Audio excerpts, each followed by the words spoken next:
Donc David Vérisère, Société Happy Squad, notre rôle à nous, c'est d'apporter l'intelligence artificielle dans les entreprises en le faisant de manière réfléchie, en suivant ce qui se passe. Et voilà, je ne vais pas vous expliquer ce que c'est qu'il y a dans le détail, mais essayer de survoler quelques cas d'usage, vraiment survoler, c'est tellement vaste.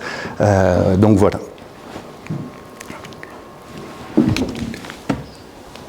Donc je vais vous parler d'un premier outil, c'est l'assistant. Vous utilisez tous ChatGPT, Claude, Gemini.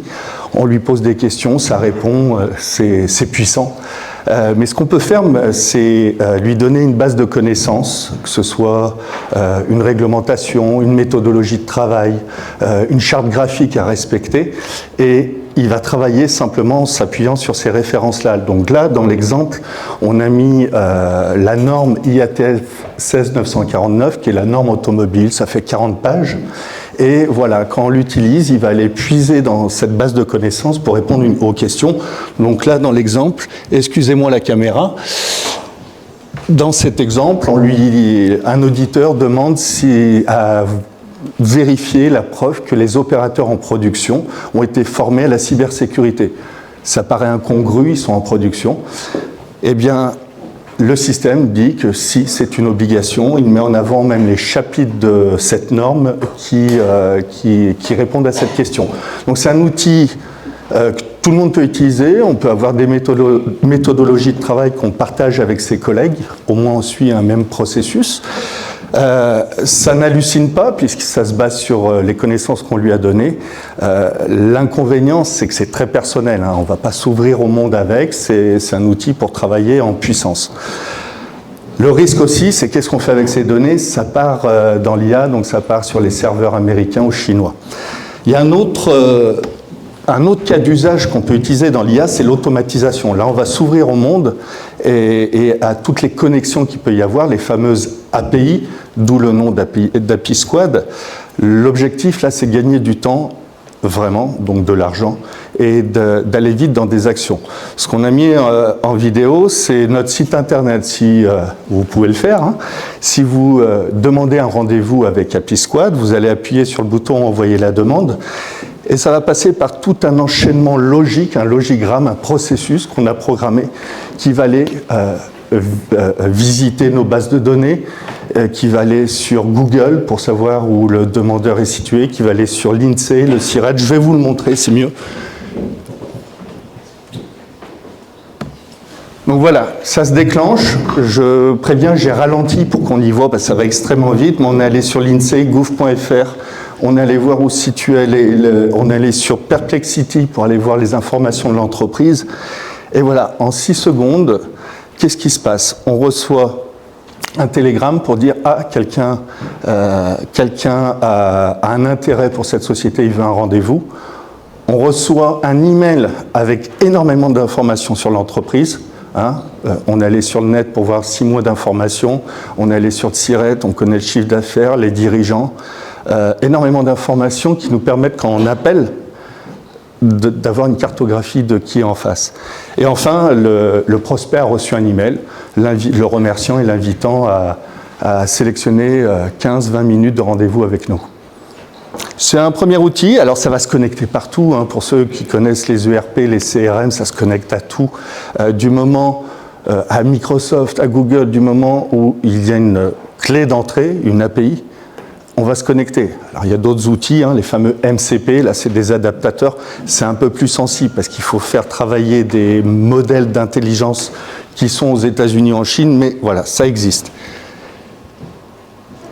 Alors c'est bien, on a automatisé, on a mis de l'IA pour aller chercher de l'information, mais des fois on veut utiliser l'IA pour sa puissance à réfléchir, à raisonner. Et par exemple, on va vouloir aller traiter un contrat. Qu'est-ce que dit ce contrat? Est-ce qu'il est en phase avec les règles juridiques? On ne va pas aller mettre les informations comme ça sur des serveurs étrangers. Donc ce qu'on fait sur vos serveurs, on met une petite IA locale, ça prend quelques gigabits de place, et on va la faire travailler, elle, sur vos serveurs ou sur vos ordinateurs, moi c'est sur mon ordinateur, pour pseudonymiser le contrat. enlever tout ce qui est interdit dans la RGPD, la raison sociale, le SIRET, les chiffres d'affaires, etc. Et enfin, on va demander à une IA frontière, frontière parce qu'elles sont à la limite de ce qui est possible dans l'IA aujourd'hui, d'aller faire un audit de ce document et de l'analyser. Donc en image, ça donne ça, petite logique d'automatisation à nouveau, et on est lancé. Là, j'allume l'IA locale sur le serveur, on va aller télécharger le fichier PDF, et là, c'est parti. On est sur l'IA locale, c'est l'IA locale qui travaille pour pseudonymiser ce document. Elle l'enregistre, alors là sur Google, mais on le met sur n'importe quoi. Et voilà, je suis parti là sur Claude Opus 4.6, il est puissant, pour une analyse juridique, ça va bien. Alors ça prend un peu de temps, là je l'ai accéléré, hein. J'ai triché, je l'ai accéléré. Tout à l'heure j'avais ralenti pour que vous voyez, là j'ai accéléré, ça y est. Le fichier est créé. Alors qu'est-ce qui est intéressant de voir? On a consommé des tokens, c'est la future valeur que les entreprises vont payer demain, hein, les tokens. Aujourd'hui ils sont pas chers, mais ça commence à augmenter, donc faut les maîtriser, il faut les surveiller. En IA local, on en a consommé, mais ça coûtait 0. C'était sur notre ordinateur ou sur le serveur. Après, on est parti sur Claude. Il n'est pas donné, Claude. Ça nous a coûté 5 centimes, ce qu'on vient de faire. Temps d'exécution, en 1 minute, on a ce résultat-là. On est parti d'un original, il a été pseudonymisé, et enfin, Claude nous a fait un document de synthèse et d'analyse des éventuelles anomalies. Donc voilà, c'est très synthétique. En une lecture, un décideur, un chef d'entreprise a une vision claire de ce dont on parle, c'est quoi les engagements et où sont les anomalies. Vous voyez, il y a quelques anomalies, certainement ne sont pas, mais c'est des points de vigilance, ça oriente tout de suite pour ne pas perdre de temps sur ce qu'il faut vraiment regarder. Donc là, on est passé sur de l'automatisation qui fait gagner du temps, qui utilise la puissance des IA frontières. Le Saint Graal, demain, c'est de pouvoir entraîner l'IA sur vos propres modèles, sur vos propres données, pardon. C'est-à-dire, à force d'accumuler de la donnée, on va pouvoir entraîner des modèles pour reconnaître des motifs, des prédictions, ou pas des prédictions, des motifs mathématiques qui vont permettre de produire. Donc là, on l'a fait, hein, c'est 60 000 images de photos qu'il va falloir classifier en 10 catégories, grenouille, cheval, etc. Des images de 32 pixels en couleur, rouge, vert, bleu. C'est toutes ces informations qui vont rentrer dans l'IA pour l'entraîner. Donc on l'entraîne avec un modèle qui fait 1 million de paramètres, pour ceux qui connaissent un petit peu. Voilà, il s'entraîne. Au début, il est peu précis, il se trompe, hein. La précision, c'est le taux de bonne réponse.